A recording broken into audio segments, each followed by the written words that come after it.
Edi Sudarmawan, SPD. Ya. Saya tinggalnya di Desa Ngebruk, Kecamatan Sumber Pucung, Kabupaten Malang.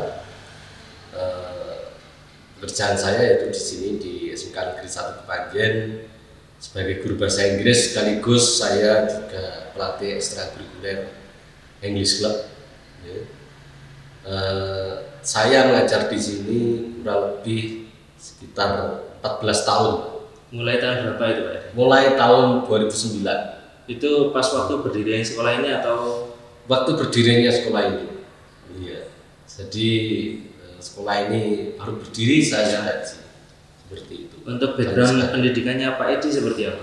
Dulu apakah mengambil jurusan bahasa Inggris atau bagaimana? Saya mengambil jurusan bahasa Inggris Di Universitas Muhammadiyah Surabaya. Oh, di Surabaya Pak Edi? Surabaya. Iya. Merantau berarti Pak Edi? Iya, karena saya sambil kerja. Sambil kerja juga di sana? Sambil kerja, saya juga kuliah. Ya. Ya istilahnya mandiri lah itu. Untuk sampai sebagai pembina debat ini, apakah dulu waktu di perkuliahan juga ada background belajar debat atau peserta debat seperti itu Pak Edi? Di perkuliahan itu ada semacam lomba seperti itu, ada semacam lomba. Jadi saya mengikuti lomba bahasa Inggris di perkuliahan juga, termasuk debat bahasa Inggris, news anchor seperti itu. Ini saya juga. Iya, news anchor juga. Jadi belajar debat itu dimulai sejak perkuliahan ya? Sejak perkuliahan. Iya. Oke Pak Edi, langsung saja saya ingin bertanya tentang seputar Extra English Club. Jadi Pak Edi ini mengampu Extra English Club, benar ya Pak Edi? Ya, betul. Apa itu English Club Pak Edi? Ekstra seperti apakah itu? Ya, sesuai namanya English Club. Ya, ekstranya itu ya siswa kita dilatih untuk menggunakan bahasa Inggris. Menggunakan bahasa Inggris untuk menguasai bahasa Inggris. Oke, tujuannya apa Pak Edi? Ya, tujuannya supaya anak-anak itu terwadai, ya kan? Dengan adanya ekstra ini, anak-anak yang kemungkinan di SMP itu punya kemampuan bahasa Inggris yang bagus, tapi misalnya di SMP-nya itu nggak begitu tereksplor, ya tempatnya ya di Kanesa ini. Di Kanesa ini adalah salah satu SMK yang melatih bahasa Inggrisnya anak-anak seperti itu. Seberapa penting Pak Edi mengikuti Extra English Club ini? Apakah bahasa Inggris itu penting bagi anak-anak kita? Ya, jujur sangat penting, ya kan? Karena sekarang eranya era teknologi, ya kan? Terus dunia semakin berkembang, ya kan? Kita komunikasinya sudah global, ya. Jadi mau nggak mau bahasa Inggris itu sudah sangat penting, apalagi Kanesa ini adalah SMK, ya kan? Yang mana SMK, ya kan? Apapun itu jurusannya itu butuh bahasa Inggris, ya. Apalagi kalau SMK teknologi misalnya, ya kan, banyak buku-buku manual itu yang tertulis dalam bahasa Inggris, ya. Itu. Jadi pengetahuan itu banyak menggunakan bahasa Inggris, baik non SMK, baik kedokteran dan sebagainya, semuanya bukunya tertulis dalam bahasa Inggris.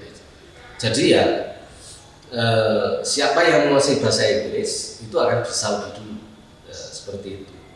Sebuah nilai plus tersendiri berarti. Iya, nilai plus sendiri. Istilahnya jembatannya anak-anak untuk belajar, mempelajari sesuatu yang lebih lagi, misalnya seperti itu. Jadi memang bahasa Inggris ini dari dulu sudah menjadi bahasa yang global, sudah menjadi bahasa internasional.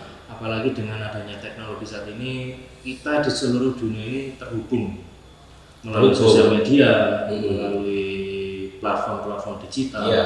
Jadi untuk bisa berkomunikasi dan mungkin secara menyeluruh supaya bisa menjadi masyarakat yang global, bahasa Inggris itu sangat penting, Mbak Edi. Sangat penting sekali. Buku manual contohnya itu banyak yang tertulis dalam bahasa Inggris. Buku manual teknik. Apalagi mungkin kalau ada yang menjadi operator alat berat itu kan tombol-tombolnya juga instruksinya menggunakan bahasa Inggris ya Pak Edi. Iya, sebelum saya jadi guru, saya juga operator di mesin produksi di Surabaya. Operator karena saya kerja. Dan sewaktu kuliah itu Pak Edi? Ya, suatu kuliah. Suatu kuliah bekerja di sana. Iya, iya. Oke. Dan saya operator. Ya. Kadang saya juga membantu teknisi untuk membacakan manual book namanya, untuk mesin press yang dari Jerman, dari Italia. Jadi teknisinya ini orang Indonesia, Pak? Teknisinya orang Indonesia. Tapi bukunya buku bahasa belum Inggris. bisa bahasa Inggris. Ya. Ya kan. Akhirnya minta tolong. Sebenarnya supervisornya itu dulu SMK jurusan bangunan, ya kan, jurusan bangunan. Tapi karena dia menguasai bahasa Inggris, akhirnya dia bisa komunikasi dengan orang Italia. Nah, akhirnya diajari sama orang Italia tentang mesin press itu, akhirnya dia bisa menguasai mesin press. Cuma namanya supervisor gak bisa istilahnya mendampingi terus karena dia keliling seperti itu. Jadi kadang teknisinya tanya ke saya. Jadi saya tahu persis, oh ternyata bahasa Inggris itu sangat penting sekali, apalagi kita berkecimpung di masalah teknik, dunia teknologi. Ya. Seperti itu. Jadi berarti benar-benar sudah dipraktekkan oleh Pak Edi bahwa bahasa Inggris itu adalah nilai plus tersendiri ya. Ketika kita menguasai bahasa Inggris dimanapun kita berada itu pasti akan sangat bermanfaat. Apalagi di dunia kerja, di dunia SMK nanti setelah kalian lulus langsung bekerja itu pasti akan sangat bermanfaat untuk kalian semua. Oke, kita lanjutkan Pak Edi. Kegiatan dan aktivitas English Club ini seperti apa? Kegiatannya apa saja Pak Edi? Kegiatannya ya ada speech, ada storytelling, news anchor, terus ada debat bahasa Inggris juga. Tapi kita sebenarnya fokusnya itu di debat bahasa Inggris. Kalau untuk speech, kalau storytelling itu kita melatihnya kalau ada lomba. Ya. Kalau ada lomba seperti itu. Jadi fokusnya kita debat, karena dengan debat bahasa Inggris itu anak akan segera bisa ngomong bahasa Inggris seperti itu. Karena mereka harus menulis, ya kan, harus mendengarkan, terus tampil. Nah, itu yang membuat anak-anak itu cepat menguasai. Gitu. 3 bulan, insya Allah kalau anaknya memang punya kemauan tinggi, ya segera bisa speaking English, ngomong bahasa Inggris. Berarti di English Club itu kita atau anak-anak itu diajari storytelling, speech, ya. anchor, dan debat pada khususnya Pak Edi ya. Ya. Khususnya debat ya, difokuskan pada debat.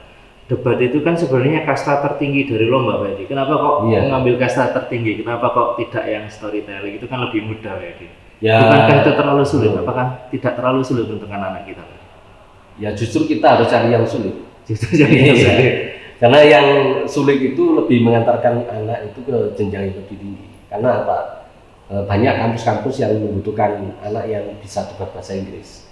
Iya. Anak dari siswa dari Kanesa, lulusan Kanesa itu banyak yang diterima misalnya di Polinema, ya kan? Itu ada beasiswa yang anaknya memang bisa bahasa Inggris dan bisa debat bahasa Inggris. Bahkan sekarang Polinema itu juga ada NPO namanya. NPO. Ya, itu lomba bahasa Inggris tingkat Polinema se-Indonesia. Jadi mereka butuh siswa-siswa yang istilahnya menguasai storytelling, menguasai speech, menguasai debat bahasa Inggris seperti itu. News anchor. Jadi saya kira itu kalau anak-anak menguasai itu terus juara, itu kemungkinan nanti bisa diterima di sana dengan lebih mudah.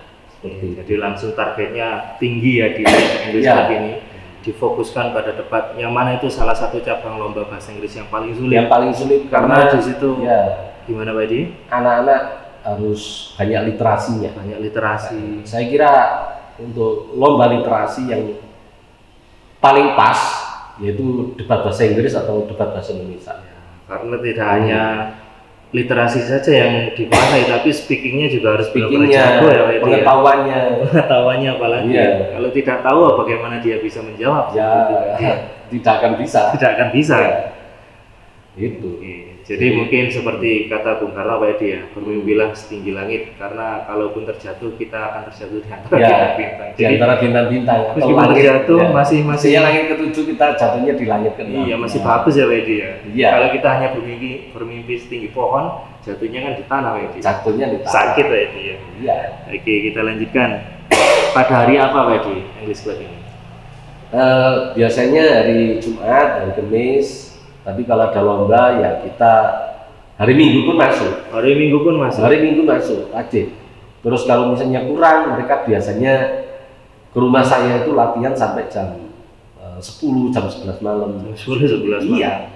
Dan memang kita ajarin seperti itu. Dedikasi. Ini namanya apa? Lomba itu ya seperti itu. Ya, lomba, saya bilang bahwa lomba itu miniatur kehidupan. Jadi kalau kamu ingin menang dalam persaingan, kamu harus kerja keras. Makanya anak-anak lulusan English Club, Kanesa, alhamdulillah mereka banyak yang meneruskan kuliah. Bahkan ada yang sampai S3 di Melbourne. Di Melbourne, Australia. Ya, angkatan kedua. Ya, itu sekarang kuliah di Melbourne jurusan hukum, cyber law. Cyber law di Melbourne University. Iya. Oke, jadi secara rutin itu sebenarnya hari Jumat saja Pak Edi ya. Tapi ketika ada lomba, tidak menutup kemungkinan hari-hari lain pun kita juga bisa gunakan untuk berlatih ekstra Pak Edi ya. Iya. Berlatih lebih seperti itu. Iya, lebih keras lagi kalau ada lomba seperti itu. Oke. Maka tidak heran bagaimana English Club ini salah satu peraih trofi terbanyak ya Pak Edi ya. Ya, karena pelatih dan latihannya pun ekstra keras sekali Pak Edi ya. Harus keras, kalau kita mau menang tinggi. Latihannya harus keras. Jadi prinsipnya saya dan anak-anak ya kan itu tidak pernah menjanjikan kemenangan. Iya. Tapi kami akan mengejar itu sampai dapat seperti itu. Oke Pak Edi. Perkembangan dan sejarah English Club sampai saat ini itu seperti apa Pak Edi? Apakah dari dulu sampai sekarang ini terjadi kenaikan atau mungkin perubahan karakter atau seperti apa Pak Edi? Anak-anak zaman zaman dulu sebelum ada banyak gangguan seperti HP dan sebagainya, terus yang jelas berbeda. Jadi dari kalau dulu memang anak-anak dulu memang tough, istilahnya itu Iya, tangguh banget. Bahkan mereka ada yang pernah itu bayar lomba itu pakai uang SPP. Ini terus untuk bayar SPP bagaimana? Iya, bayar SPP. Jadi prinsipnya mereka harus menang. Harus menang. Sehingga ketika mendapat hadiah mereka bisa membayar SPP. Oh, seperti itu. Iya, prinsipnya. Iya. Jadi kalau menang mungkin double tadi ya, bisa untuk bayar SPP, bisa untuk uang saku juga. Nah, iya. Wah, seperti itu ya. Saya juga kaget dulu. Loh, dapat uang dari mana? Ini kan, itu. Nah ini Pak, ini uang SPP kita. Namanya anak-anak, lombanya kan banyak. Jadi istilahnya tiap lomba itu kepengen ikut. Nah seperti itu dan sekolah kan masih baru. Jadi mungkin sekolah untuk target lombanya ya mungkin satu semester itu berapa kali. Anak-anak bisa satu bulan itu bisa ikut 5 kali sampai 7 kali. 5 kali lomba? Iya, 7 kali lomba. Itu. Alhamdulillah, ya kan. Tiap lomba mereka pasti juara. Pasti juara. Iya kan. Kalau nggak juara, waduh bahaya. Luar biasa, nanti disiksa pelatihnya ya. Ya karena mereka pakai uang SPP itu. Oh iya, bahayanya itu dia. Wah. Ya kadang hasil dari lomba mereka juga ikut daftar untuk lomba yang lain. Oh gitu. Jadi terus pas memang keadaan tidak ada ya terpaksa. Caranya seperti itu. Tapi sebenarnya Mas, kalau itu ketika terpaksa saja ya Pak Edi. Ya. Ketika terpaksa saja. Ya kadang kita dapat dari sekolah, kita save untuk lomba yang sekarang, yang selanjutnya itu. Tapi kalau lombanya banyak kan nggak mungkin istilahnya sekolahan mengcover semua. Iya. Jadi anak-anak harus ekstra itu kan dananya dibagi untuk beberapa, untuk ekstra juga. Bukan hanya beberapa, mungkin banyak Pak Edi. Banyak, iya. Banyak ekstra yang.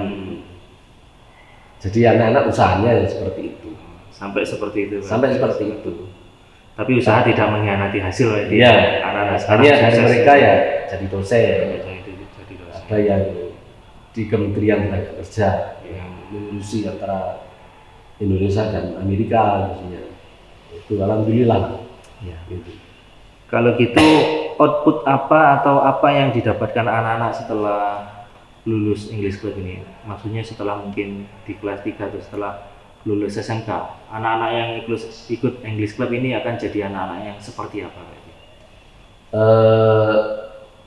Ya tergantung, kalau mereka meneruskan kuliah, biasanya anak-anak ini ya tetap jadi andalan kampus untuk mengikuti lomba bahasa Inggris. Itu. Bahkan itu istilahnya bisa mengantarkan mereka ke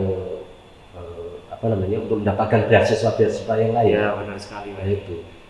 Kalau misalnya mereka kerja, ya mereka tetap bisa istilahnya menggunakan kemampuan debatnya dalam komunikasi dengan orang yang mereka temui setiap hari, ya kan? Karena di debat itu kita juga mengajarkan pengetahuan.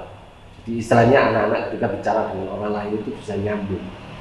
Ya dari situ mungkin anak-anak dari komunikasi yang bagus, anak-anak itu bisa dapat posisi yang bagus juga, gitu. Karena beberapa yang saya tanyai, kamu kerja jadi apa? Kebanyakan mereka itu posisinya lumayan, supervisor seperti itu.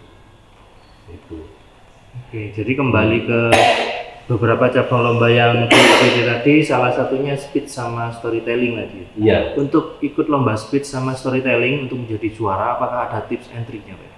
Pelatihannya seperti apa, sama tips and triknya seperti apa? Kalau speech, storytelling, saya kira ya sama aja ya. Intinya begini, jadi kita biasanya melihat yang juara-juara itu kayak gimana. Jadi itu trik kita. Ya, yang juara-juara, oh gini pakai trik seperti ini.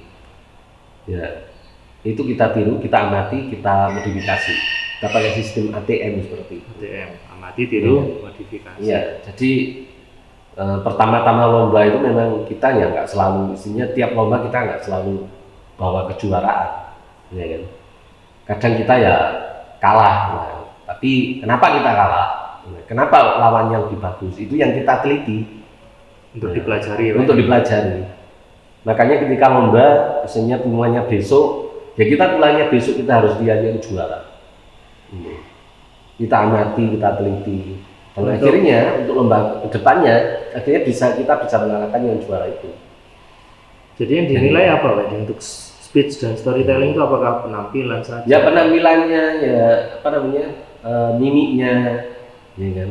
Ya, anaknya harus hafal juga, memahami benar-benar pronunciation-nya, grammar-nya, semua unsur bahasa Inggris. Itu. Pengetahuannya juga kembali lagi ke pengetahuan. Ya kan? Kalau storytelling itu kan lebih ke ekspresi, anaknya harus ekspresif. Oh itu maksudnya. Iya. Jadi storytelling itu kuncinya adalah karakterisasinya harus bagus. Oke, karakter dan ekspresinya. Jadi tiap lomba punya tingkat kesulitan yang berbeda-beda. Kalau debat di pengetahuannya, kalau storytelling itu di karakterisasi, kalau speech itu juga karakterisasi tapi nggak begitu menonjol storytelling, tapi juga pengetahuan harus ada, karena di final mereka dikasih waktu yang cuma sebentar terus langsung disuruh pidato. Oke, jadi kalau debat agak sedikit berbeda, Pak Edi ya? Ya, yang ditekankan apa pengetahuan? Judulnya debat itu ribuan. Jadi mereka nggak tahu nanti dapat judul apa. Apalagi saat ini sudah sangat, jadi menyesuaikan dengan zaman mungkin, Pak Edi. Menyesuaikan zaman juga. Kalau mungkin sekarang temanya mungkin AI. Ya, cyber security seperti itu ya. Itu. Kadang ya judulnya tentang film. Oh, tentang film juga, Pak? Ada itu, ya kan. Misalnya kayak Nobita lebih baik tanpa Doraemon seperti itu. Itu sudah bisa dijadikan. Bisa. Misalnya kalau anak-anak nggak pernah lihat itu kan, ya tahu. Kalah juga. Thor itu, film Thor itu juga pernah didebatkan. Ya untungnya anaknya tahu. Pelatihnya sendiri kurang paham tentang film itu pas judulnya itu anak-anak tahu, alhamdulillah akhirnya kita dapat juara di Kediri. Kalau misalkan nggak tahu ya, gimana tips and triknya? Nggak tahu ya, sudah ini ya paksa untuk menyerah ya, iya. Gimana lagi? Karena jujur langsung. Oke Pak Edi, karena mungkin Pak Edi agak kurang enak badan, terus banyak kesibukan hari ini pun sebenarnya disempatkan untuk menjadi narasumber di English di podcast Kanasa Channel. Jadi kita tidak bisa berlama-lama, Pak Edi ya. Iya. Terima kasih saya ucapkan sudah bisa datang di podcast KC, Pak Edi. Iya. Semoga ilmu yang disampaikan Pak Edi tadi bermanfaat untuk kita semua. Ya, Semoga English Club semakin berjaya di kedepannya. Ya. Untuk SMK Negeri 1 Kepanjen juga supaya bisa menjadi manfaat untuk sekolah kita Pak Edi ya. Amin, amin. Oke. Terima kasih semuanya, terima kasih yang sudah hadir, terima kasih yang sudah menonton channel ini. Silakan di like, comment, and subscribe. Jangan lupa untuk komen yang bagus-bagus, positif dan membangun ya, supaya channel kita terus berkembang. Oke, Terima kasih. Wassalamualaikum warahmatullahi wabarakatuh. Waalaikumsalam.